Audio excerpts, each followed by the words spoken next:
Cổ nhân xưa xin kính đảnh lễ mười phương chư Phật, chư Đại Bồ Tát, chư Hiền Thánh Tăng. Nguyện đem lời pháp nhỏ bé hôm nay xin chia sẻ đến toàn thể quý cô bác, quý Phật tử thân thương. Trước tiên, con xin kính chào quý cô bác. Hôm nay, chúng ta có duyên gặp nhau trong chủ đề 10 thứ càng giữ càng khổ, buông ra sẽ giàu có trong tâm hồn. Đây không chỉ là một bài pháp mà con mong nó giống như một buổi trò chuyện thân tình, để chúng ta cùng nhìn lại cuộc đời mình, thấy điều gì cần giữ, điều gì cần buông, và điều gì khi buông đi thì lòng ta sẽ nhẹ như mây, tâm ta giàu có an lạc hơn bất kỳ kho báu nào trên thế gian. Trong 10 điều đó, hôm nay con xin mở đầu với điều thứ nhất là giữ oán hận, buông tha thứ. Thưa quý cô bác, oán hận giống như một ngọn lửa cháy âm ỉ trong tim.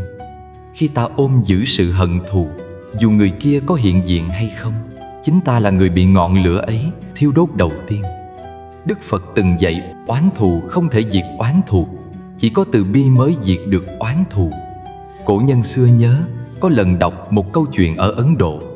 Có một người đàn ông bị kẻ khác lừa gạt, mất hết tài sản. Ông ta ôm mối hận trong lòng suốt mấy chục năm, ngày nào cũng nhắc đến tên kẻ phản bội kia. Cuối cùng, ông đau khổ, bệnh tật, sống trong uất hận cho đến lúc mất. Người ta nói, kẻ lừa ông kia đã rơi vào cảnh khốn cùng từ lâu. Còn ông, dù có cơ hội sống an ổn, vẫn tự giam mình trong ngục tù của thù hận. Quý cô bác thấy đó, giữ hận thù cũng giống như ta tự uống thuốc độc rồi mong kẻ thù chết.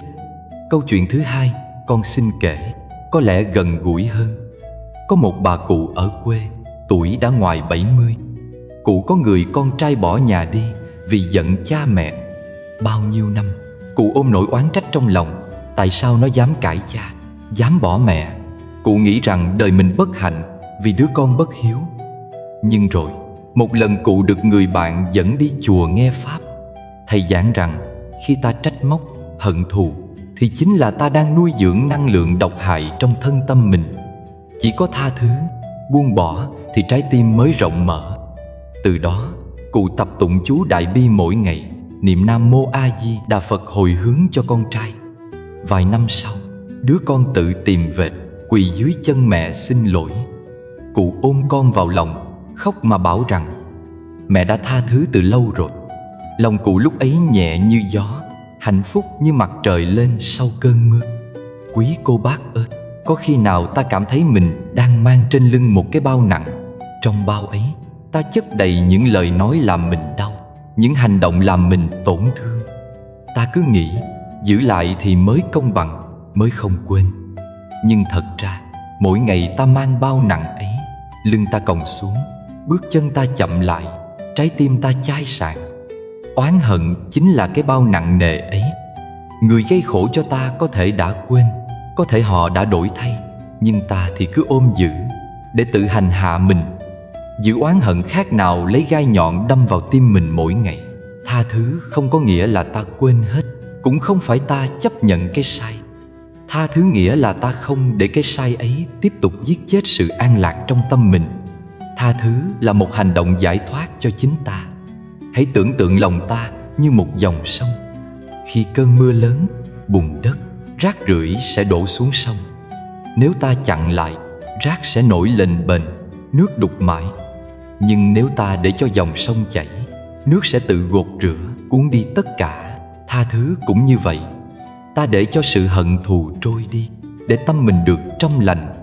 Khi quý cô bác thấy trong lòng còn hận một ai đó, hãy thử một bước thực hành nho nhỏ.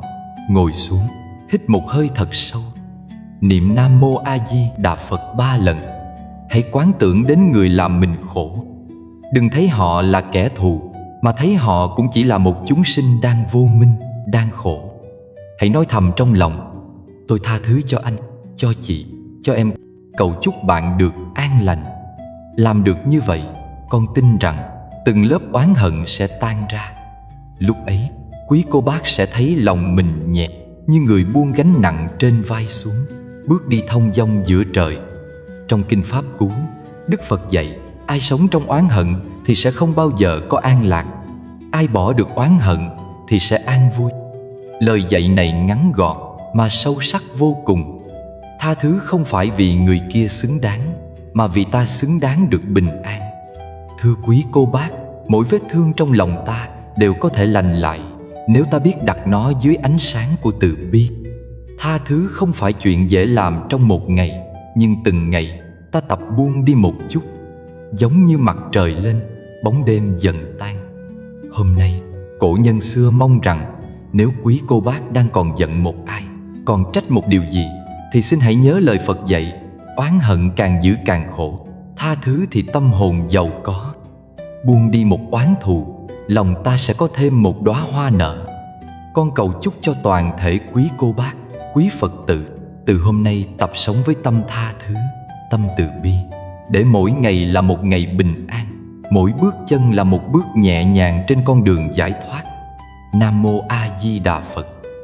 Thưa quý cô bác, quý Phật tử, tham lam giống như một chiếc túi không đáy.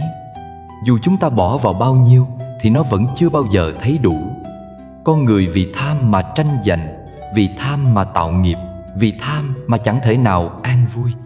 Đức Phật từng dạy rằng lòng tham chính là một trong 3 gốc rễ của khổ đau, cùng với sân hận và si mê. Khi tâm còn tham thì cho dù chúng ta có chất đầy vàng bạc của cải, vẫn chẳng bao giờ được thỏa mãn, vẫn cứ khát khao và mệt mỏi. Có một câu chuyện nhỏ mà con từng chứng kiến. Ngày trước ở trong làng, có một ông chú vốn là nông dân bình thường, nhưng trong lòng lại lúc nào cũng mong làm giàu nhanh chóng. Chú ta mua thêm đất, vay thêm nợ, làm ruộng hết ngày này qua tháng khác, nhưng dù được mùa cũng chẳng thấy chú vui. Vì sao vậy?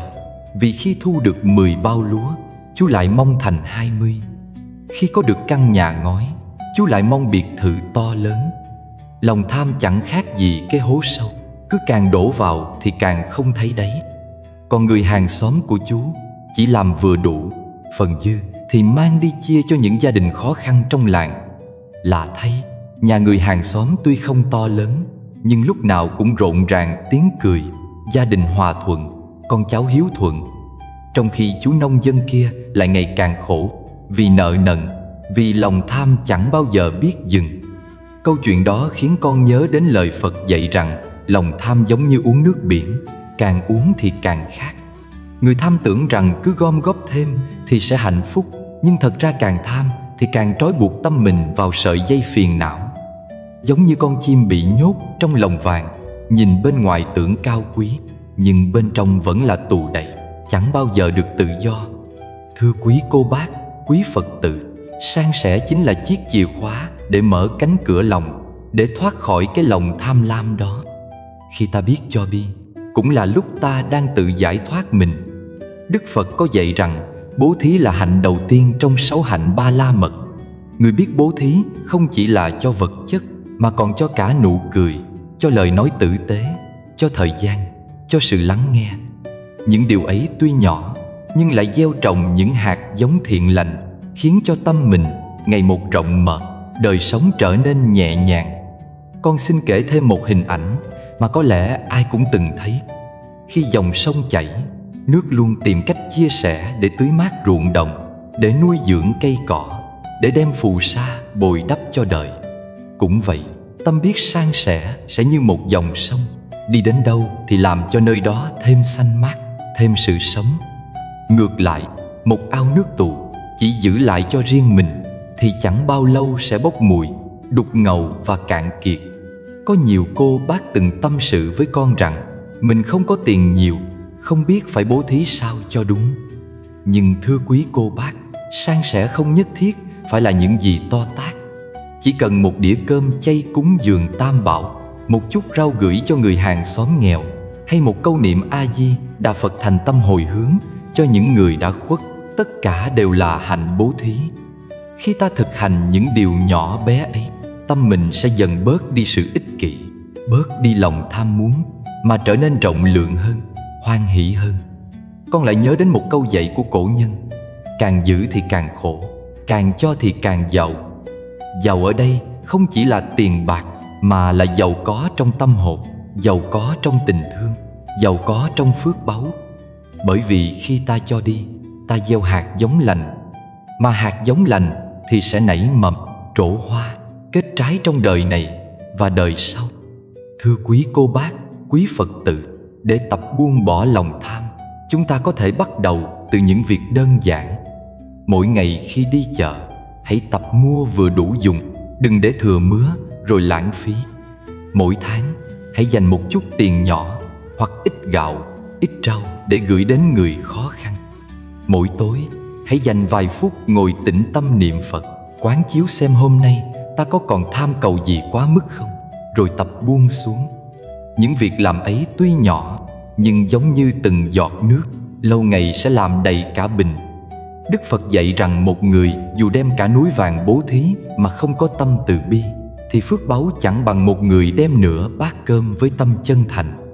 Cho nên, quý cô bác khi thực hành bố thí, đừng lo ít hay nhiều, mà hãy giữ tâm cho trong sáng. Cái tâm trong sáng ấy chính là viên ngọc quý thật sự, còn hơn ngàn kho báu thế gian. Con xin kết lại bằng một hình ảnh để chúng ta dễ nhớ. Khi bàn tay ta nắm chặt, ta chỉ giữ được một ít, nhưng khi ta mở bàn tay ra, ta có thể đón nhận cả bầu trời. San sẻ chính là mở bàn tay, mở trái tim để đón nhận vô lượng niềm vui. Buông tham lam đi, chúng ta sẽ thấy đời nhẹ như mây bay và tâm hồn giàu có như biển cả. A Di Đà Phật. Con cầu chúc cho quý cô bác, quý Phật tử ai nấy đều biết buông bớt lòng tham, biết mở lòng san sẻ, để cho gia đình thêm hòa thuận, đời sống thêm bình an và phước báu đời đời nảy nở. Quý cô bác, quý Phật tử thân mến, có một điều rất quen mà ai trong đời cũng từng gặp, đó chính là sân hận. Trong tâm con người, tham lam là gốc của khổ, nhưng sân hận lại là ngọn lửa thiêu đốt. Khi tham lam như dây leo quấn chặt khiến tâm bị trói buộc, thì sân hận chính là ngọn lửa bùng lên thiêu rụi hết cả niềm vui. Nhiều người thường nghĩ sân giận là phản ứng bình thường, nhưng nếu giữ mãi, sân hận biến thành độc dược, đầu tiên hại chính mình, sau đó mới lan ra người khác. Buông bỏ được sân hận chính là mở cánh cửa bước vào lòng từ bi, nơi có ánh sáng, sự mát mẻ, sự tự do trong tâm hồn. Con nhớ có một câu chuyện thật trong đời thường mà con từng chứng kiến. Có một người phụ nữ ở quê con, vốn hiền lành, chăm lo làm ăn. Nhưng một lần, chị bị hàng xóm hiểu lầm chuyện vay mượn. Người kia cứ nói ra nói vào, làm cả xóm dị nghị. Lúc đầu chị nhẫn nhịn, nhưng dần dần cơn giận chất chứa, biến thành hận thù. Chị không còn muốn nhìn mặt người đó, cũng chẳng muốn trò chuyện, thậm chí thấy bóng dáng là tránh đi. Nhiều năm như vậy, hai bên không ai nói với ai một lời, trong lòng lúc nào cũng nóng nảy, khổ sở. Một hôm, chị đến chùa nghe pháp, được quý thầy giảng rằng ôm hận thù giống như ôm cục than hồng nóng bỏng trong tay, chỉ mong ném vào người khác, nhưng chính mình lại là người bị bỏng đầu tiên. Chị bật khóc vì thấy đúng quá. Từ hôm đó, chị phát tâm đi chùa tụng kinh, niệm Phật, mỗi ngày đều nguyện cầu cho người hàng xóm kia được bình an. Dần dần, lòng chị lắng lại. Một lần, vô tình gặp lại, chị đã có thể chào hỏi và mỉm cười. Ngọn lửa sân trong lòng tan biến, thay vào đó là sự nhẹ nhõm, như gánh nặng rơi khỏi vai. Đức Phật từng dạy rằng, lấy oán báo oán thì oán chồng chất thêm. Chỉ có lấy từ bi hóa giải oán hờn mới khiến oan trái tan biến. Một câu nói của Ngài thật thấm thía. Không có lửa nào đốt cháy như sân hận, và cũng không có dòng nước nào làm mát như lòng từ bi. Sân hận như ngọn lửa bùng trong rừng, chỉ một tia lửa nhỏ cũng có thể thiêu rụi cả cánh rừng công đức mà ta đã dày công vun bồi. Ngược lại, từ bi là dòng suối mát, có thể dập tắt ngọn lửa ấy, biến khô cằn thành tươi mát, biến hận thù thành tình thương. Quý cô bác, quý Phật tử thử hình dung một dòng sông. Khi gió mạnh, sóng nổi lên dữ dội, dòng sông trở nên đục ngầu, không ai còn thấy được bóng trăng soi. Tâm ta khi sân hận cũng vậy, luôn dậy sóng, mờ mịt, không thấy được ánh sáng trí tuệ. Nhưng khi dòng sông yên ả, nước trong vắt, trăng mới hiện rõ, soi sáng lung linh. Khi lòng ta có từ bi, tâm trở về lặng lẽ, trong sáng, thì trí tuệ hiển bày và an lạc mới xuất hiện. Có những người giữ hận thù suốt đời, nghĩ rằng như vậy mới làm mình mạnh mẽ. Nhưng thật ra, càng giữ hận thù thì ta càng yếu đuối, bởi tâm bị trói buộc trong nỗi khổ niềm đau. Chỉ khi nào biết tha thứ, tâm mới thật sự tự do. Đức Phật từng dạy, tâm không oán hận mới là hạnh phúc chân thật. Người nào khởi lòng từ bi, dù chỉ một niệm thôi, cũng gieo một hạt giống lành trong tâm. Hạt giống ấy rồi sẽ nảy mật, đơm hoa, kết trái thành bình an. Con xin gợi ý một vài cách thực hành cho quý cô bác, quý Phật tử để buông bỏ sân hận. Mỗi sáng khi thức dậy, hãy niệm danh hiệu Đức Phật A-di-đà hoặc Quán Thế Âm Bồ Tát, rồi thầm khởi tâm nguyện cầu cho tất cả chúng sinh đều được an vui, không ai khổ đau. Khi trong lòng nổi giận, hãy dừng lại, hít một hơi thật sâu, thở ra chậm rãi và quán tưởng rằng cơn giận ấy như đám mây đen đang trôi đi. Bầu trời tâm mình rồi sẽ trong sáng. Có thể tụng bài kinh Metta, tức là kinh từ bi, nơi Đức Phật dạy chúng ta hãy trải tâm thương yêu đến khắp mọi loài. Ngoài ra, tập ăn chay một ngày trong tháng, hoặc làm một việc thiện nho nhỏ như giúp đỡ người nghèo, an ủi người khổ, cũng là cách tưới tẩm hạt giống từ bi trong tâm. Con xin nhắc lại lời cổ nhân rằng, lấy ân báo oán, oán sẽ tiêu tan. Khi ta gieo từ bi, vũ trụ sẽ gửi lại cho ta bình an. Khi ta mở lòng tha thứ, hận thù sẽ tan như băng tan dưới ánh mặt trời. Nếu cứ giữ sân hận, cuộc đời ta sẽ giống như căn phòng kín cửa, ngột ngạt, tối tăm. Nhưng nếu mở cửa lòng ra bằng tình thương, ánh sáng sẽ ùa vào, gió mát thổi vào và tâm ta được giải thoát. Quý cô bác, quý Phật tử ơi, buông bỏ sân hận không có nghĩa là ta yếu đuối hay để người khác lấn lướt, mà là ta đang chọn con đường cao thượng hơn, con đường mà Đức Phật đã đi qua. Tâm từ bi là suối nguồn bất tận. Càng cho đi, lòng ta càng rộng lớn, càng tha thứ, ta càng được tự do. Nếu ai đó hôm nay còn đang ôm ấp oán hận, con xin mời hãy thử một lần buông ra. Như người thả viên đá xuống sông, thấy sóng lan dần rồi tan biến. Khi thả được hận thù, lòng ta sẽ nhẹ như mây bay, và hạnh phúc sẽ về ngay trong từng hơi thở. Còn một điều thứ ba mà con muốn nói cho quý cô bác nghe, đó chính là sĩ diện của con người. Sĩ diện là cái bóng to lớn của cái tôi. Nó giống như một chiếc bình rỗng, được sơn phết bóng bẩy bên ngoài, nhưng bên trong thì trống không. Quý cô bác, quý Phật tử thử nghĩ xem, khi ta giữ sĩ diện, ta chỉ đang cố gắng chứng minh điều gì đó với người khác, nhưng lại bỏ mặc chính tâm hồn mình. Cái sĩ diện càng lớn thì cái khổ càng nhiều, bởi vì nó khiến ta sợ hãi bị chê cười, sợ mất thể diện, sợ người khác không nhìn mình bằng ánh mắt tôn trọng. Nhưng một đời người ngắn ngủi, liệu ta có sống để làm vừa lòng thiên hạ hay sống để lòng mình thật sự an yên? Con xin kể một câu chuyện nhỏ mà con từng chứng kiến. Có một bác trong xóm vốn làm ăn buôn bán. Lúc có tiền, bác hay khoe khoang, thường rủ bạn bè tụ tập tiệc tùng linh đình. Khi được khen ngợi thì bác cười rất tươi, nhưng chỉ cần ai nói một câu trái ý thì bác giận dữ, tìm đủ cách phản bác để không bị mang tiếng. Rồi đến một ngày, việc làm ăn thất bát, nợ nần chồng chất, bác không còn khả năng sống xa hoa như trước. Bạn bè cũng thưa dần.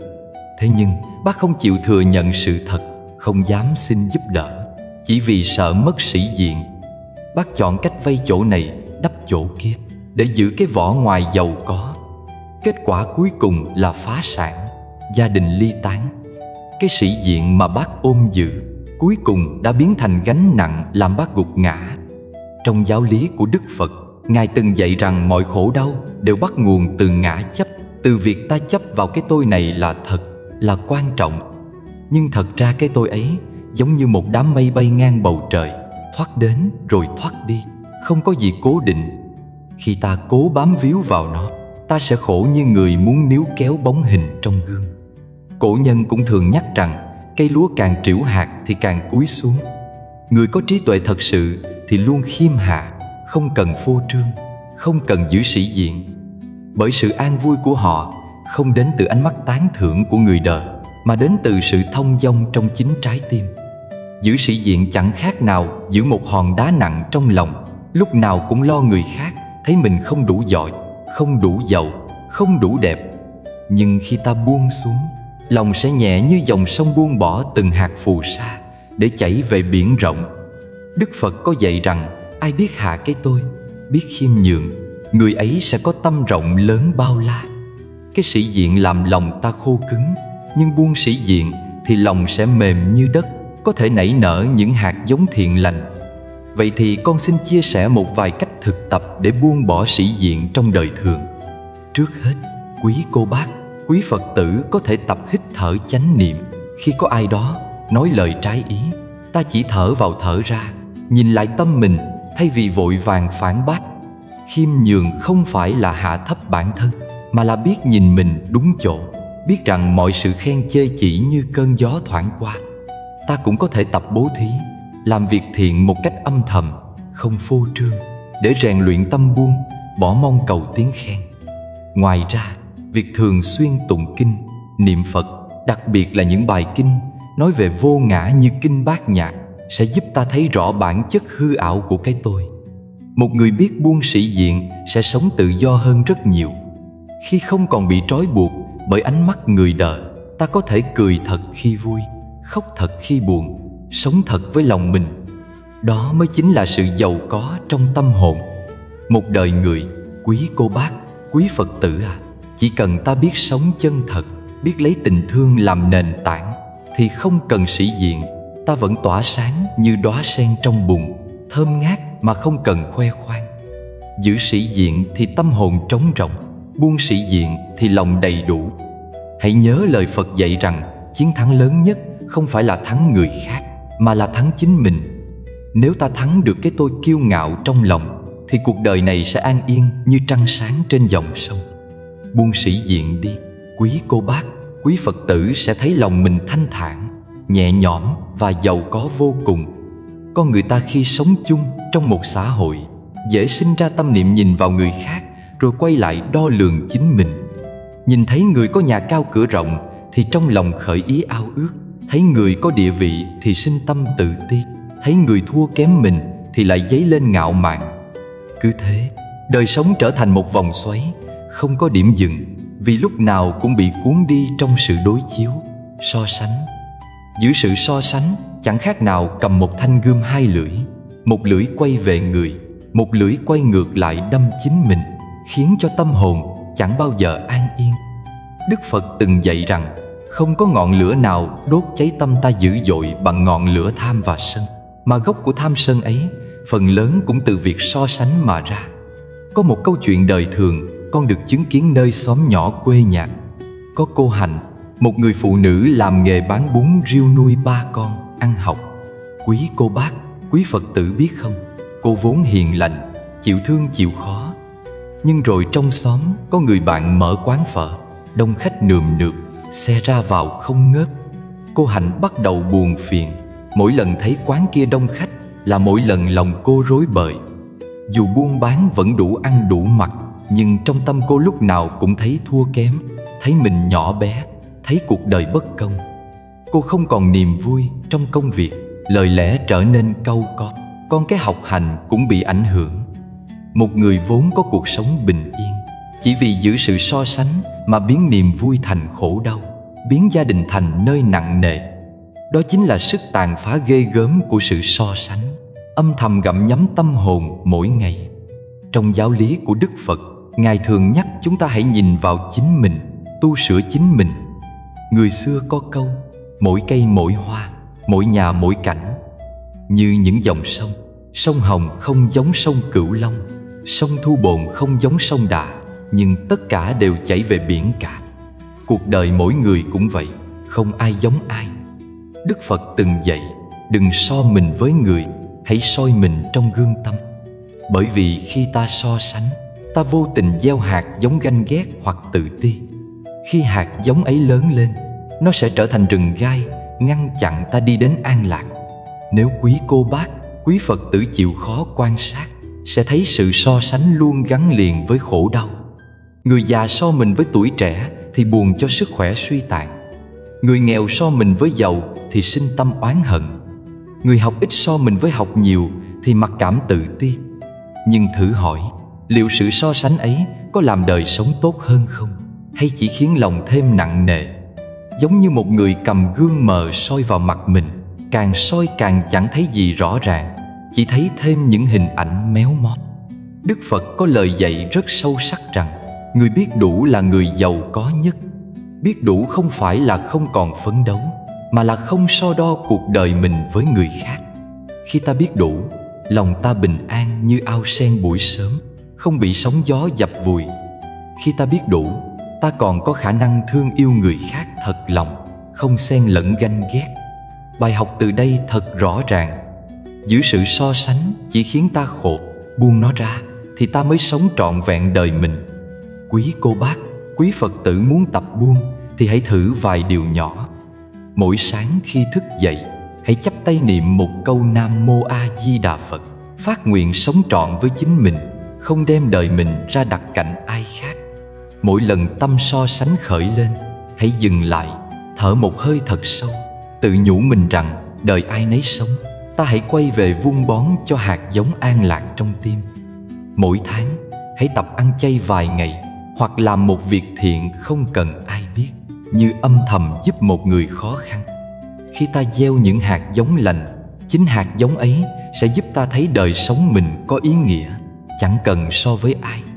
Nếu có thời gian, quý cô bác, quý Phật tử có thể tụng một thời kinh Pháp Hoa hay niệm Phật trước bàn thờ gia tiên, nhắc nhở tâm mình rằng kiếp người ngắn ngủi, so sánh cũng chẳng mang lại gì ngoài phiền não.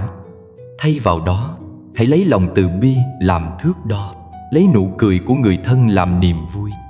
Như một bông hoa, hoa cúc không cần so với hoa hồng, hoa sen không cần so với hoa lan.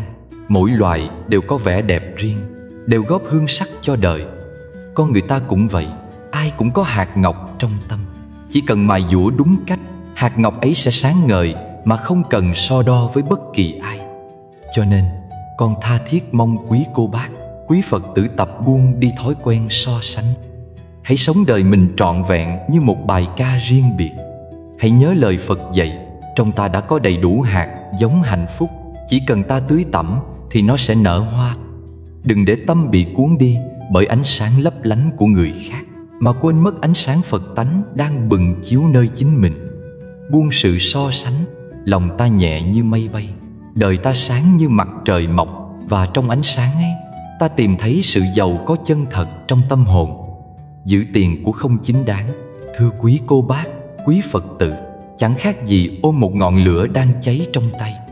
Lúc đầu, ta thấy ánh sáng của nó tưởng là rực rỡ, thấy hơi ấm của nó tưởng là lợi ích, nhưng càng giữ lâu thì bàn tay càng cháy bỏng, để lại vết thương không gì chữa lành.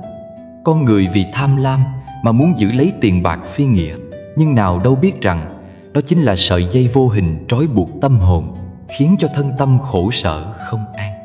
Đức Phật đã từng dạy rằng tài sản có được từ tà mạng chẳng đem lại phước báo, chỉ sinh thêm oán nghiệp, còn của cải đến từ chính mạng mới nuôi dưỡng được phước lành dài lâu. Có một câu chuyện đời thường mà con từng chứng kiến. Một người đàn ông ở vùng quê nghèo, vì muốn nhanh chóng đổi đời nên đã trộm cắp gỗ rừng để bán lấy tiền. Ban đầu, anh ta xây được căn nhà khang trang, mua sắm nhiều tiện nghi. Hàng xóm ai cũng nghĩ anh may mắn, nhưng trong lòng anh chẳng lúc nào yên. Đêm nằm ngủ, chỉ một tiếng động nhỏ cũng làm anh giật mình.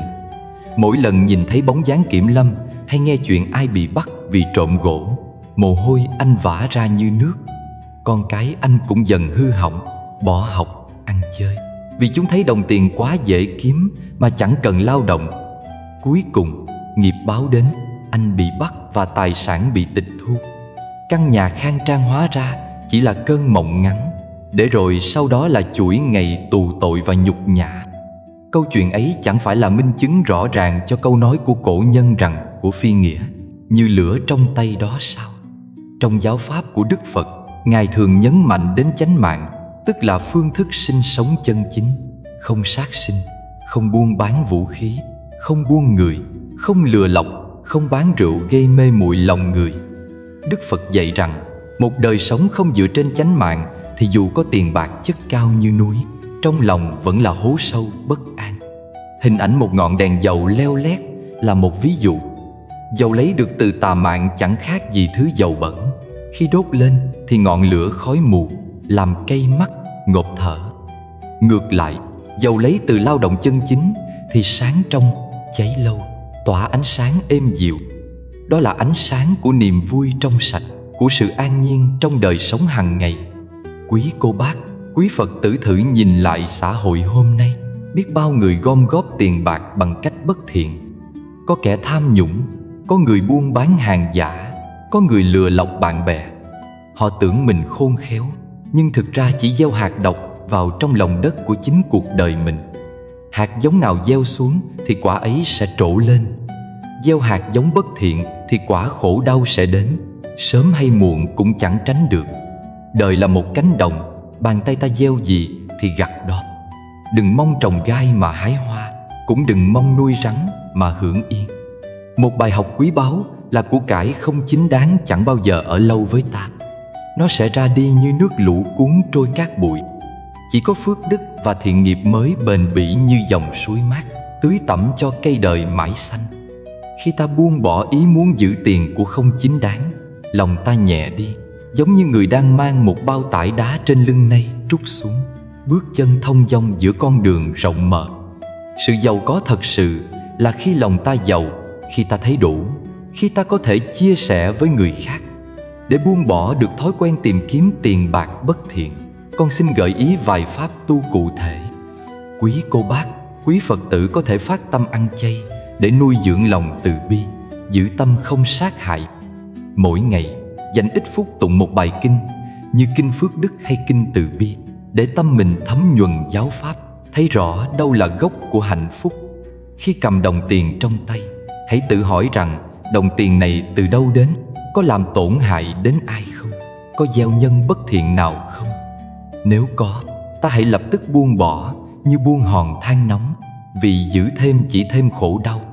Ngoài ra, quý vị cũng có thể phát tâm làm thiện, bố thí một phần tài sản chân chính cho người nghèo khổ, cho chùa chiền, như cách vun thêm hạt giống lành trên ruộng phước.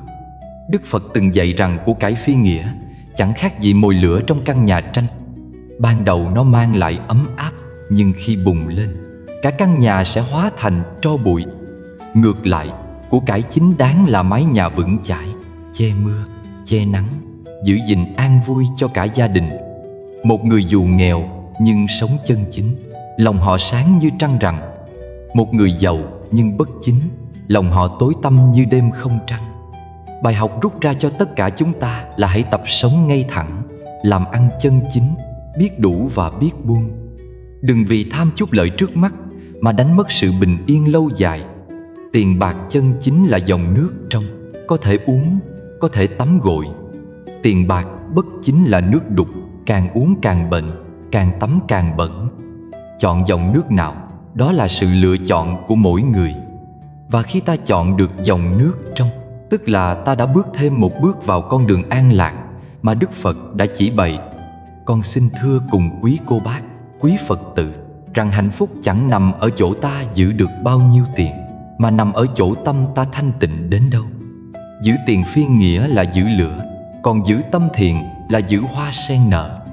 Khi lòng ta biết buông bỏ của cải bất chính, thì giây phút ấy cũng chính là lúc ta giàu có trong tâm hồn, giàu có trong phước đức, giàu có trong an nhiên. Và đó mới là sự giàu có bền vững nhất của kiếp người. Quý cô bác, quý Phật tử thương mến, con xin được tiếp nối mạch giảng để cùng nhau quán chiếu về một điều rất quen thuộc trong đời sống. Đó là việc giữ người không thuộc về mình. Đây là một trong những nguyên nhân khiến biết bao nhiêu tâm hồn trở nên khổ lụy, bao nhiêu trái tim day dứt trong vòng xoáy của tình yêu, tình thân hay mối quan hệ ràng buộc. Đức Phật đã từng dạy rằng gốc của khổ là ái dục. Khi ta thương một người nhưng lại muốn biến họ thành của riêng ta, thì từ đó hạt giống của khổ đau đã được gieo vào trong lòng. Con xin giải thích đơn giản. Giữ người không thuộc về mình nghĩa là ta cố chấp muốn nắm chặt một người đã không còn duyên với ta. Có khi là tình yêu lứa đôi đã rạn nứt, có khi là một cuộc hôn nhân đã mất lửa, cũng có khi là một mối quan hệ bạn bè, đồng nghiệp vốn đã hết duyên. Ta níu kéo, ta ràng buộc, ta đau khổ, trong khi sự thật là duyên phận đã qua. Giống như bàn tay cố giữ nước, càng siết chặt thì nước càng chảy đi nhanh hơn. Có một câu chuyện đời thường mà con từng chứng kiến. Một chị Phật tử trẻ từng tâm sự rằng chị yêu một người đàn ông rất nhiều, nhưng người ấy đã chọn đi theo một người khác. Chị không chấp nhận, chị cố tìm cách níu kéo, chị khóc lóc, chị khổ đau, đến nỗi sức khỏe sa sút, tinh thần suy sụp. Khi con hỏi chị rằng chị giữ để làm gì khi người đó đã không còn thương chị nữa, chị chỉ im lặng khóc. Sau nhiều năm, chị hiểu ra một điều rằng người không thuộc về mình thì có giữ cách mấy cũng chẳng được. Chính sự buông bỏ mới giúp chị bình an trở lại. Quý cô bác, quý Phật tử có thấy không? Chuyện tình cảm vốn dĩ mong manh như sương mai trên lá. Nắng lên thì sương tan. Tình đến là duyên, tình đi là hết duyên. Nếu ta chấp nhận luật nhân duyên ấy, ta sẽ nhẹ lòng. Nếu chống lại, ta sẽ đau khổ. Đức Phật có dạy rằng tất cả các pháp đều vô thường, tất cả các duyên đều biến đổi. Tình yêu cũng là một pháp, làm sao tránh khỏi định luật vô thường. Có một ẩn dụ đẹp các bậc cổ nhân thường dùng: tình yêu giống như cánh chim bay giữa bầu trời. Nếu ta mở lòng, chim sẽ ở lại đậu bên vai. Nếu ta muốn nhốt chim trong lòng, thì sớm muộn gì nó cũng tìm cách thoát ra. Vậy nên yêu thương đúng cách chính là để người ta thương được tự do, và chính mình cũng được tự do. Bài học ở đây rất rõ ràng. Giữ người không thuộc về mình chẳng khác nào giữ một đám mây trong tay, càng nắm chặt càng tan biến. Chúng ta cần tập buông xuống. Buông không có nghĩa là ghét bỏ hay hờ hững, mà buông là trả lại cho cuộc đời sự tự nhiên vốn có. Như dòng sông trôi chảy, không giữ được nước ngày hôm qua, nhưng chính vì vậy mà sông luôn tươi mới. Để buông bỏ được một mối tình, một mối quan hệ đã hết duyên, quý cô bác, quý Phật tử có thể thực hành bằng nhiều cách. Trước hết là tụng kinh A Di Đà hay kinh Vô Thường, để nhắc nhở mình rằng đời là vô thường, duyên hợp duyên tan. Kế đến là niệm Phật, để tâm mình an định, không chạy theo vọng tưởng. Ngoài ra, ăn chay, làm việc thiện, phóng sinh, bố thí cũng là cách chuyển hóa tâm đau khổ thành từ bi, hoan hỷ. Một điều quan trọng nữa là nên quán chiếu bằng hơi thở. Khi nhớ đến người đã rời xa, hãy hít một hơi sâu và thở ra, nhủ rằng duyên đã hết, con xin chấp nhận. Cứ thực tập nhiều lần, tâm dần sẽ nhẹ đi. Có một lời dạy rất hay của Đức Phật: hãy yêu thương như thể ngày mai không còn gặp lại. Câu nói ấy giúp ta biết trân quý hiện tại, nhưng cũng biết chấp nhận khi hiện tại đã không còn.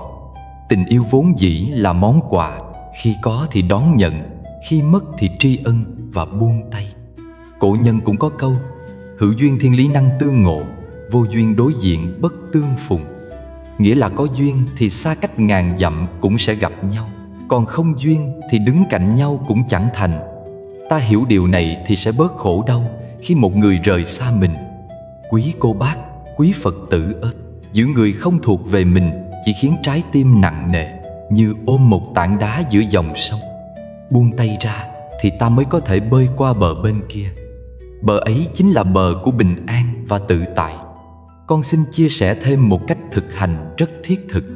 Mỗi khi nhớ về người cũ, thay vì khóc than, hãy đem tâm ấy chuyển thành năng lượng yêu thương cho đời. Có thể thắp một nén nhang cầu nguyện cho người ấy được bình an, hạnh phúc. Khi ta chúc phúc cho người khác, lòng ta cũng được giải thoát. Như ngọn đèn thắp lên không chỉ soi sáng cho người, mà còn soi sáng cả chính mình. Cho nên, buông bỏ người không thuộc về mình không phải là mất đi, mà là trở về với chính mình. Ta tìm lại được sự tự do, tìm lại được ánh sáng của tâm hồn. Và chỉ khi ấy, ta mới có thể thật sự giàu có trong tâm linh. Quý cô bác, quý Phật tử thân mến, con xin kết lại bằng một câu nhắc nhở của Đức Thế Tôn. Trong thế gian này, không có gì ta có thể giữ mãi, tất cả đều là mượn tạm mà thôi. Vậy thì tại sao ta lại tự giam mình trong ngục tù của luyến ái? Hãy tập sống như bông hoa sen, vươn lên từ bùn lầy mà vẫn tỏa hương thanh khiết. Nếu trong lòng quý cô, bác, quý Phật tử còn đang giữ một ai đó đã không còn thuộc về mình, xin hãy thử một lần tập buông. Chỉ một lần thôi, quý vị sẽ thấy lòng mình nhẹ như áng mây trời, thấy bước chân mình thông dong như người đi dạo trong vườn xuân. Và từ nơi ấy, an lạc thật sự sẽ nở hoa. Quý cô bác, quý Phật tử kính mến, trong cuộc đời có những lúc chúng ta bị tổn thương bởi những lời nói tưởng chừng như vô tình. Một câu nặng nhẹ, một lời châm chọc, đôi khi chỉ thoáng qua trong khoảnh khắc nhưng lại để lại vết hằn rất sâu trong tâm. Con người có thể quên nhanh niềm vui, nhưng nỗi đau từ lời nói thường bám chặt vào ký ức. Con gọi đó là những mũi kim vô hình đâm vào trái tim, không thấy máu nhưng làm cho tâm hồn chai sạn giận. Và càng ôm giữ những lời nói tổn thương ấy, ta càng tự giam mình trong ngục tù của khổ đau. Đức Phật dạy rằng hận thù không thể diệt hận thù, chỉ có tình thương mới có thể diệt được hận thù. Còn nhớ có một câu chuyện đời thường rất gần gũi. Có một bác gái trong làng, ngày còn trẻ bị chồng nói những lời cay nghiệt rằng bà vô dụng, không xứng đáng. Những lời đó bám theo bà suốt mấy chục năm. Dù chồng đã mất từ lâu, bà vẫn thường khóc khi nhớ lại, vẫn thấy tim mình đau thắt khi ai đó nhắc đến quá khứ. Bà kể rằng nhiều đêm trong giấc mơ, bà vẫn nghe thấy giọng nói đó như mũi dao cứa vào lòng. Quý cô bác, quý Phật tử thấy không? Lời nói chỉ thoáng chốc nhưng có thể giam hãm một đời người nếu ta giữ chặt nó trong tim. Đức Phật từng lấy hình ảnh một que than đỏ để chỉ dạy. Nếu ta cầm trong tay một que than cháy với ý định ném vào người khác, thì chính bàn tay ta sẽ bỏng rát trước tiên. Lời nói tổn thương cũng như que than đỏ ấy. Người buông bỏ mới là người thoát khổ, còn ai ôm giữ thì chỉ làm tim chai cứng. Đức Phật đã khuyên chúng ta hãy học như dòng sông, tiếp nhận mọi thứ chảy vào nhưng không giữ lại. Lá rụng thì trôi đi, bùn đất thì lắng xuống, còn nước sông vẫn trong lành và mát mẻ. Tâm người tu cũng cần vậy, để lời tổn thương rơi vào và trôi đi, chứ không để chúng hóa thành rào chắn ngăn chặn an lạc. Cổ nhân cũng có câu rất hay: gió qua để lại tiếng, người nói để lại vết. Nhưng ta có thể chọn giữ lại vết thương hay biến nó thành bài học. Nếu giữ, ta sẽ mãi sống trong bóng tối. Nếu buông, ta sẽ thấy lòng nhẹ nhàng như cánh chim lìa tổ, bay vào không trung rộng mở. Quý cô bác, quý Phật tử thân mến, hãy thử tưởng tượng lời nói tổn thương giống như một hòn đá ném xuống mặt hồ. Sóng nước có thể gợn lên vài hồ, nhưng nếu ta không khuấy động, mặt nước rồi cũng phẳng lặng. Vậy thì việc của ta không phải là cứ nhìn mãi hòn đá, mà là để thời gian và lòng từ bi làm dịu đi những gợn sóng trong tâm. Thực tập mỗi ngày, con tin rằng trái tim chúng ta sẽ trở lại trong trẻo. Muốn làm được điều đó, trước tiên ta cần tập chánh niệm trong từng lời nói và từng hơi thở. Khi nhớ lại một lời tổn thương, thay vì ôm chặt nó và để nó làm rỉ máu trái tim, ta hãy thử ngồi xuống, hít một hơi thật sâu, niệm danh hiệu A-di-đà Phật, rồi thở ra thật nhẹ. Mỗi câu niệm Phật như một giọt nước mát rửa sạch tro than trong lòng. Ta cũng có thể trì tụng kinh Pháp Cú. Trong đó Đức Phật dạy rất nhiều về sự nguy hiểm của lời ác khẩu và công đức của lời từ ác. Bên cạnh đó, một cách thực tập rất lành mạnh là làm việc thiện và bố thí. Khi ta trải rộng bàn tay giúp người, trái tim ta tự nhiên mềm lại, không còn chỗ để ôm ấp những lời làm đau. Cũng như khi ta gieo hạt giống hoa trong vườn, cỏ dại sẽ ít dần đi. Tương tự, khi ta gieo hạt từ bi trong tâm, gai nhọn của lời tổn thương sẽ mất dần sức mạnh. Con muốn chia sẻ thêm một câu chuyện khác để quý cô bác, quý Phật tử thấy rõ. Có một vị thiền sư bị người đời chửi mắng, vu oan, nhưng ngài chỉ mỉm cười. Đệ tử hỏi: tại sao thầy không giận? Nếu có ai mang quà đến mà ta không nhận, thì quà đó sẽ quay lại với người đem tặng. Lời ác cũng vậy, nếu ta không nhận thì nó tự quay về nơi nó phát ra. Đây chính là trí tuệ sống. Nếu ta giữ, ta đau. Nếu ta buông, ta an. Vậy bài học ở đây là gì? Đó là ta không thể ngăn người khác nói, nhưng ta có quyền chọn cách lắng nghe. Nếu biết lắng nghe bằng tâm từ bi, ta sẽ hiểu rằng người nói lời tổn thương cũng là người đang khổ đau. Họ nói ra như cách để xả đi nỗi khổ trong lòng. Khi hiểu điều này, ta không trách mà còn khởi tâm thương xót. Chính tâm từ bi ấy là chiếc chìa khóa mở cửa tự do. Quý cô bác, quý Phật tử muốn buông bỏ những lời tổn thương, con xin gợi ý một số cách thực hành. Hãy tập viết ra giấy những lời đã làm mình đau, rồi đốt nó đi, coi như gửi vào gió để gió mang đi. Hãy tập tụng một thời kinh vào buổi sáng hoặc buổi tối để nuôi dưỡng tâm trong sáng. Hãy ăn chay một ngày, phát nguyện làm việc thiện, cúng dường tam bảo, hồi hướng công đức cho chính những người đã từng làm mình đau. Khi ta biết hồi hướng như vậy, ta mới thật sự chuyển hóa, không chỉ chữa lành chính mình mà còn gieo nhân lành cho họ. Cuối cùng, con xin nhắc lại lời Phật dạy: hận thù không thể dập tắt bởi hận thù, chỉ có tình thương mới diệt được hận thù. Đây là chân lý muôn đời. Vậy thì thay vì ôm giữ những lời như dao găm, hãy biến chúng thành mảnh đất để gieo hạt từ bi. Đến một ngày, khi hạt nở thành hoa, ta sẽ thấy lòng mình thơm ngát, bình an. Kính thưa quý cô bác, quý Phật tử, giữ những lời nói tổn thương chỉ làm tim chai cứng. Buông bỏ, tha thứ và mở lòng ra chính là con đường đi tới tự do. Hãy để gió cuốn đi những tiếng gió lạnh lùng của quá khứ và chỉ giữ lại ánh sáng dịu dàng của hiện tại. Vì đời sống ngắn ngủi, ta hãy dành từng khoảnh khắc để nuôi dưỡng an vui. Quý cô bác, quý Phật tử thương mến, con xin được tiếp nối buổi pháp thoại hôm nay bằng một điều rất gần gũi, nhưng cũng rất nặng nề trong đời sống của mỗi chúng ta. Đó là việc giữ quá khứ trong lòng, giống như mang một gánh đá trên vai. Con người ta thường có thói quen ngoái nhìn về phía sau, tiếc nuối điều đã qua, hoặc ôm mãi những lỗi lầm, những vết thương cũ. Cứ thế, mỗi bước đi của hiện tại lại thêm chùng xuống bởi sức nặng của ký ức. Quý cô bác, quý Phật tử thử nghĩ xem, khi ta cứ cố vác theo những tảng đá đã mục, thì làm sao đôi chân có thể nhẹ nhàng đi về phía trước? Con xin kể một câu chuyện có thật trong đời thường. Có một bác lớn tuổi mà con từng gặp trong chùa. Bác chia sẻ rằng cả đời bác sống trong sự ân hận về một quyết định sai lầm khi còn trẻ. Vì nóng giận, bác đã buông những lời làm gãy đổ một tình thân. Bao năm trôi qua, người thân đó đã ra đi, nhưng nỗi day dứt vẫn ở lại. Bác sống lặng lẽ, không vui, không hạnh phúc, dù con cháu hiếu thuận. Quý cô bác, quý Phật tử thấy đó, quá khứ vốn đã khép lại, nhưng chính vì bác níu giữ mà cái đau vẫn như còn nguyên. Giữ một đốm lửa nhỏ trong tay, dẫu lửa đã tàn, nhưng than hồng vẫn âm ỉ, làm rát bỏng bàn tay mình. Đức Phật từng dạy rằng mọi pháp đều vô thường, mọi sự vật trên đời đều sinh diệt, hợp tan. Người còn đó rồi cũng sẽ mất, chuyện xảy ra rồi cũng sẽ trôi qua.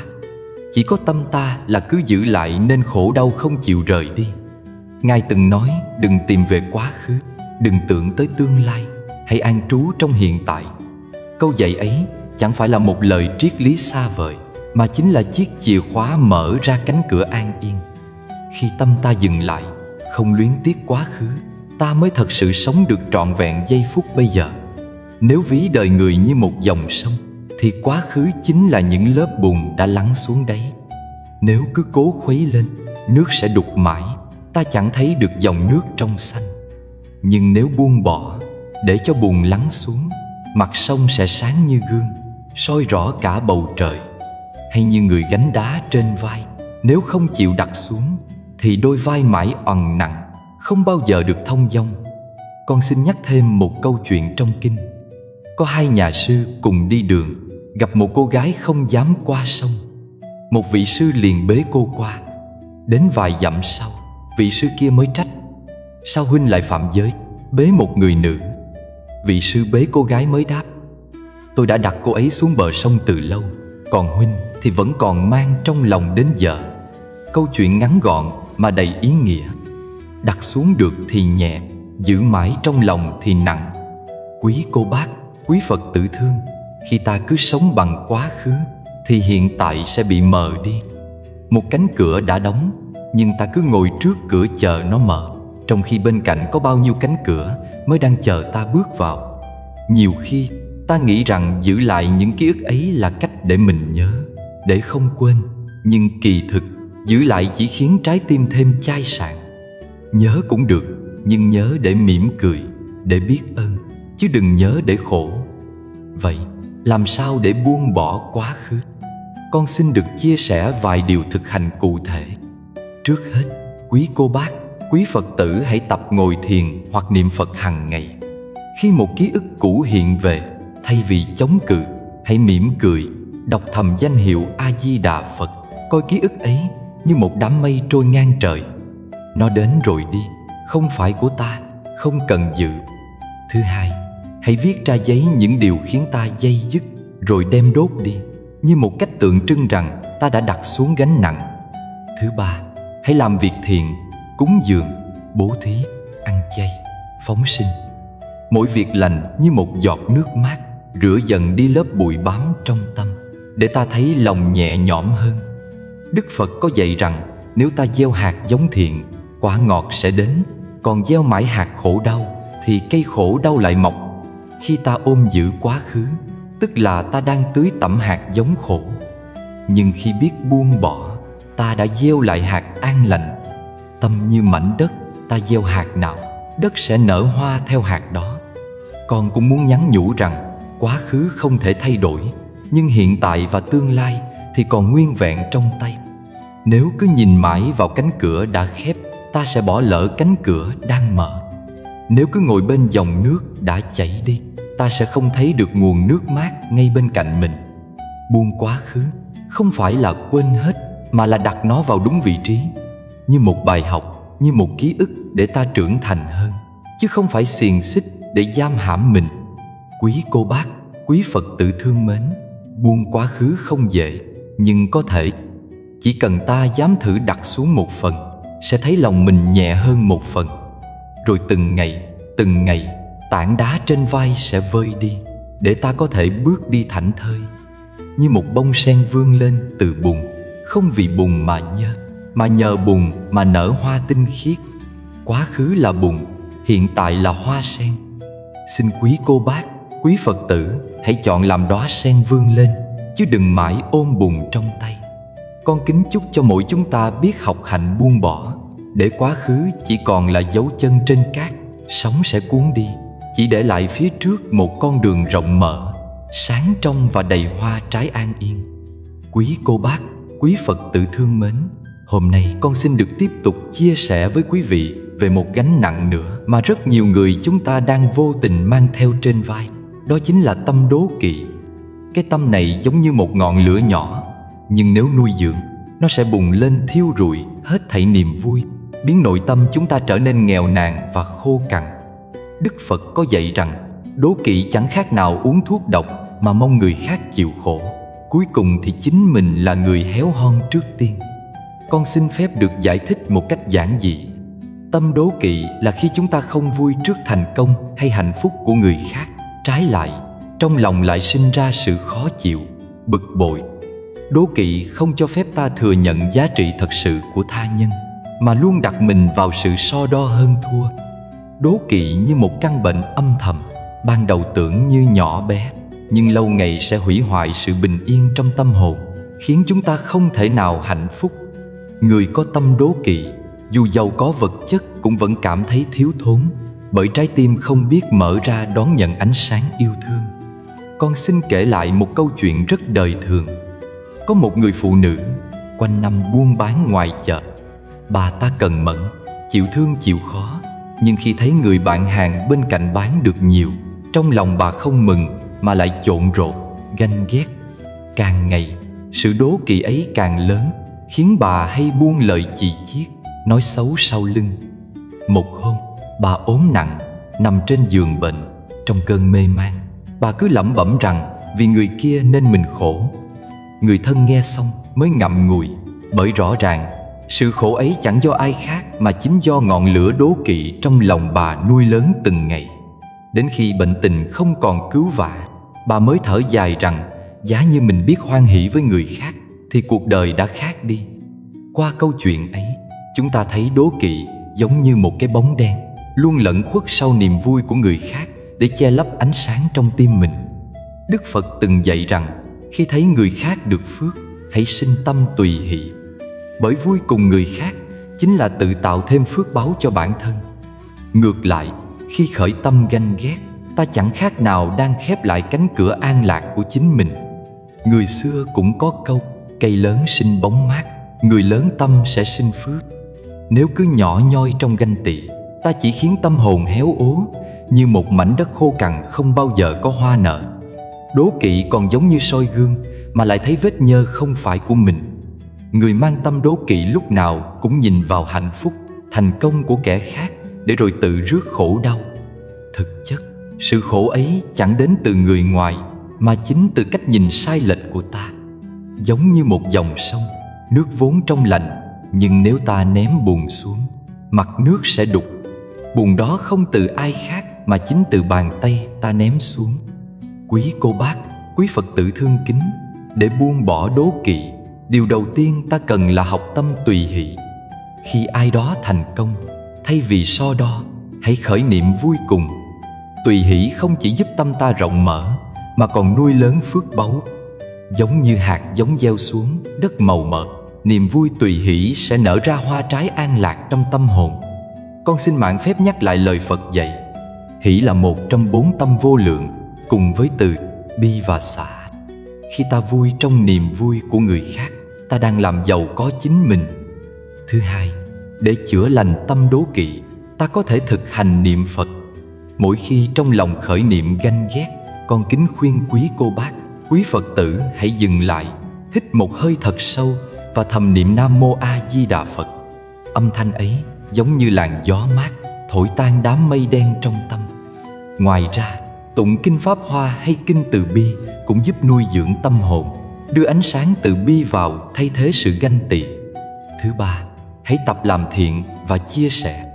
Người hay ganh ghét thường nghĩ rằng mình thiếu thốn hơn người khác, nhưng khi biết chia sẻ, lòng ta tự nhiên thấy đủ đầy. Một nắm cơm cho kẻ đói, một lời động viên với người buồn, đó chính là cách gieo hạt phước lành để chữa lành căn bệnh đố kỵ. Như mặt trời tỏa ánh sáng, không phân biệt ai, trái tim ta khi biết thương yêu cũng sẽ xóa nhòa mọi giới hạn của so đo. Con cũng xin được khuyên rằng ăn chay, giữ giới là một phương tiện rất mầu nhiệm. Ăn chay thanh tịnh giúp thân nhẹ nhàng, tâm sáng suốt. Người giữ giới, đặc biệt là giới không tham lam, không nói lời chia rẽ, sẽ dần dần biết buông bỏ đố kỵ, vì tâm không còn chỗ để nuôi dưỡng hạt giống ấy. Bài học cuối cùng, quý cô bác, quý Phật tử nên nhớ, tâm đố kỵ chẳng bao giờ làm chúng ta giàu có hơn, mà chỉ khiến tâm ta nghèo nàn đi. Ngược lại, tâm tùy hỷ, biết hoan hỷ trước niềm vui của người, sẽ làm cho cuộc sống chúng ta trở nên phong phú và tràn đầy ánh sáng. Đời người ngắn ngủi như sương sớm, nếu cứ mãi so đo hơn thua, ta sẽ lỡ mất biết bao giây phút an lạc. Nhưng nếu biết buông bỏ, mỗi ngày trôi qua sẽ là một đóa hoa nở trong vườn tâm. Quý cô bác, quý Phật tử thương kính, hãy nhớ rằng ánh sáng chỉ tỏa khi không bị che mờ bởi bóng tối. Trái tim ta cũng chỉ sáng khi không bị đố kỵ phủ lấp. Hãy mở lòng ra để ánh sáng tùy hỷ và từ bi chan hòa. Khi ấy ta sẽ thấy giàu có đích thực không nằm ở vàng bạc châu báu, mà nằm trong sự an vui, thanh thản của một tâm hồn rộng lớn, không còn vướng bận bởi đố kỵ nữa. Quý cô bác, quý Phật tử thương mến, con xin được tiếp nối mạch pháp thoại hôm nay để cùng nhau đi vào điều cuối cùng trong 10 điều khiến tâm ta trói buộc. Đó chính là cái tôi ngạo mạn. Có thể nói đây là gốc rễ của vô minh, là hạt giống gieo xuống bao khổ đau trong cuộc đời. Ngạo mạn là khi ta nghĩ rằng mình hơn người, khi ta lấy bản thân làm trung tâm, khi ta xem thường và không chịu lắng nghe ai. Giống như một chiếc bình đã đầy nước, có rót thêm bao nhiêu cũng không tiếp nhận được nữa. Người giữ cái tôi ngạo mạn cũng như vậy, chẳng thể học thêm, chẳng thể trưởng thành, cuối cùng chỉ tự làm nghèo đi trí tuệ và niềm vui của mình. Có một câu chuyện mà con được nghe từ một vị thầy. Ngày ấy có một người học trò rất thông minh, học đâu nhớ đó, đọc sách là hiểu ngay. Thế nhưng anh ta lại có thói quen khinh thường người khác. Hễ ai nói điều gì, anh đều phản bác, đều tỏ ra mình biết nhiều hơn. Một lần, anh tìm đến một vị thiền sư nổi tiếng để cầu học. Khi đến nơi, anh nói thao thao bất tuyệt về những gì mình đã biết, những đạo lý mình đã nghiên cứu. Vị thiền sư chỉ mỉm cười, rót trà cho anh. Trà vừa đầy ly, ngài vẫn rót tiếp, nước tràn ra ngoài, ướt cả bàn. Người học trò hốt hoảng nói: "Thưa thầy, ly đã đầy, sao thầy còn rót thêm? Vị thiền sư nhẹ nhàng đáp: tâm con cũng như ly trà này, đầy ắp ngạo mạn, thì làm sao thầy có thể rót thêm một giọt trí tuệ nào vào? Người học trò lặng người, chợt tỉnh ra rằng chính cái tôi ngạo mạn đã ngăn con đường học hỏi của mình. Quý cô bác, quý Phật tử thấy đó, đời người vốn như dòng sông, luôn chảy, luôn đổi thay. Nếu ta khư khư giữ cái tôi ngạo mạn, ta giống như một khúc gỗ trắng ngang dòng, nước không lưu thông, tự mình sẽ bị mục rửa. Đức Phật từng dạy, trong 8 ngọn gió thế gian, có 4 ngọn gió khiến con người dễ ngạo mạn. Đó là được khen, được lợi, được danh, được lạc. Khi được khen, ta thấy mình hơn người. Khi được lợi, ta thấy mình thành công. Khi có danh, ta nghĩ mình cao quý. Khi hưởng lạc, ta quên rằng đời vốn vô thường. Nhưng ngọn gió đời thổi qua, không ai giữ mãi được. Nếu bám chấp vào đó, ta chỉ chuốc thêm khổ. Có những người trong đời sống thường nhật, khi thành công một chút liền xem thường bạn bè, khi có chức có quyền liền coi người khác như cỏ rác. Thế nhưng, thử hỏi danh vọng có giữ mãi được đâu. Giàu sang như mây nổi, địa vị như cơn gió thoảng, đến một lúc nào đó, ta cũng phải buông. Chỉ còn lại phước đức và nhân quả theo ta. Nhân quả chẳng hề thiên vị, gieo ngạo mạn thì gặt cô độc, gieo khinh khi thì gặt oán hận, gieo khiêm nhường thì gặt yêu thương. Trong Kinh Tăng Chi, Đức Phật có lời dạy rất thấm thía rằng có 6 loại ngạo mạn khiến chúng sinh trầm luân. Ngạo mạn về sắc đẹp, ngạo mạn về tuổi trẻ, ngạo mạn về sức mạnh, ngạo mạn về tri thức, ngạo mạn về của cải và ngạo mạn về tu tập. Nghe thì xa, nhưng trong đời thường rất dễ thấy. Một cô gái đẹp dễ kiêu kỳ, một người trẻ dễ xem thường người già, một kẻ giàu dễ coi rẻ kẻ nghèo, một người học nhiều dễ khinh thường người ít chữ. Tất cả đều là ngạo mạn. Thế nhưng nhan sắc rồi cũng tàn, tuổi trẻ rồi cũng qua, sức mạnh cũng suy, của cải cũng tan, tri thức nếu không dùng để lợi tha cũng chỉ là vô ích. Con người một khi không thấy được lẽ vô thường, thì cái tôi ngạo mạn cứ ngày một lớn, và chính nó kéo ta chìm xuống biển khổ. Con xin kể một ví dụ gần gũi. Có một bác nông dân, quanh năm vất vả với ruộng đồng. Trong làng có người học cao, đi xa trở về, thường khoe khoang kiến thức, chê cười bác nông dân không biết gì. Một hôm, cả làng bị bão, ruộng vườn hư hại. Người học cao ấy chẳng biết làm sao, nhưng bác nông dân thì kiên nhẫn, biết cách dựng lại từng mái nhà, khơi lại từng dòng nước. Lúc ấy, ai mới là người đáng quý?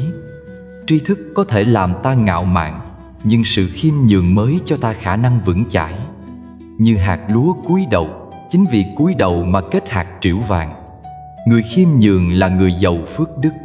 Quý cô bác, quý Phật tử thương mến, buông bỏ cái tôi ngạo mạn không có nghĩa là coi thường bản thân, mà là học cách nhìn mình đúng với sự thật. Như tấm gương soi, thấy mình thế nào thì nhận vậy, không thêm, không bớt. Thực tập hàng ngày, ta có thể bắt đầu bằng cách lắng nghe nhiều hơn, chấp nhận ý kiến khác biệt, biết xin lỗi khi mình sai, biết cảm ơn khi được ai giúp đỡ. Chỉ những điều giản dị ấy thôi cũng đã làm mòn dần cái ngã. Trong pháp tu, Đức Phật dạy ta niệm Phật, trì chú, tụng kinh Bát Nhã để nhắc mình về vô ngã. Từng câu niệm Phật A-di-đà, từng hơi thở chánh niệm giúp ta thấy mình chỉ là một hạt bụi trong vô lượng kiếp. Từ đó lòng ngạo mạn tan dần. Ăn chay, làm thiện, bố thí cũng là cách buông ngã.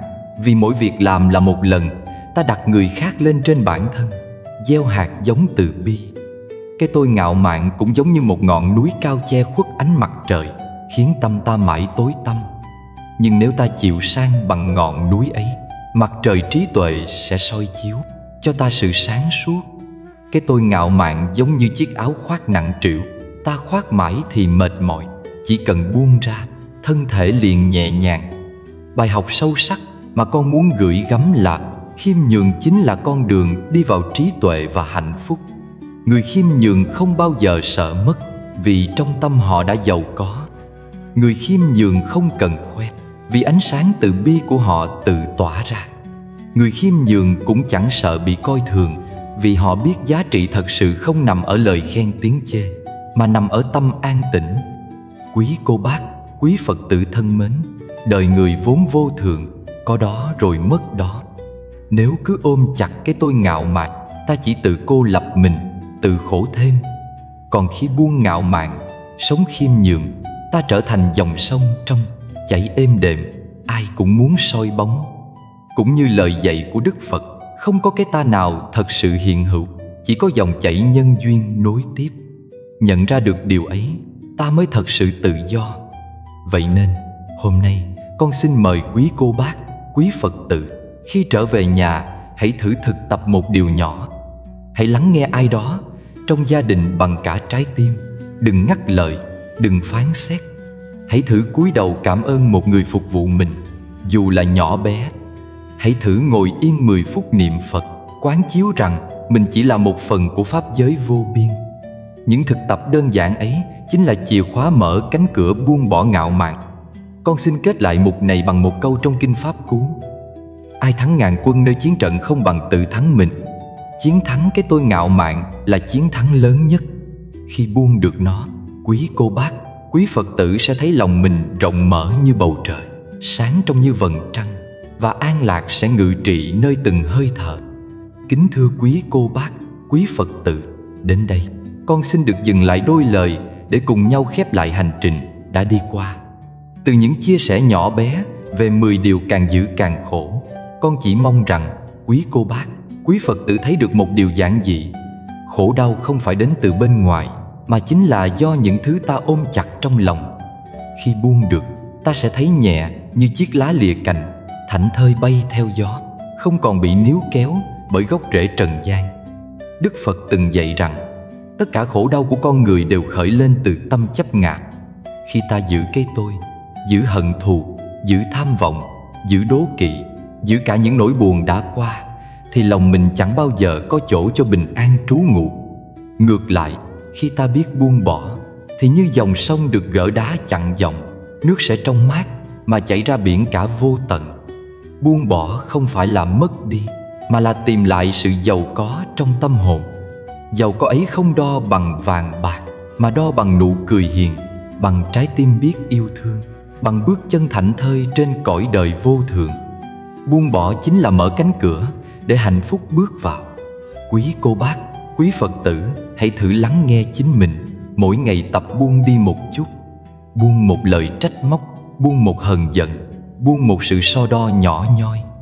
Mỗi ngày buông một chút, trái tim ta sẽ sáng thêm một chút, như ngọn đèn được lau sạch bụi. Ánh sáng tự nhiên sẽ tỏa ra mà chẳng cần tìm kiếm ở đâu xa. Trong đời sống, ta có thể tập buông bằng cách ngồi xuống, chắp tay niệm một câu A Di Đà Phật, tụng một thời kinh, thắp một nén hương nơi bàn Phật, hay đơn giản là làm một việc thiện nhỏ giúp người.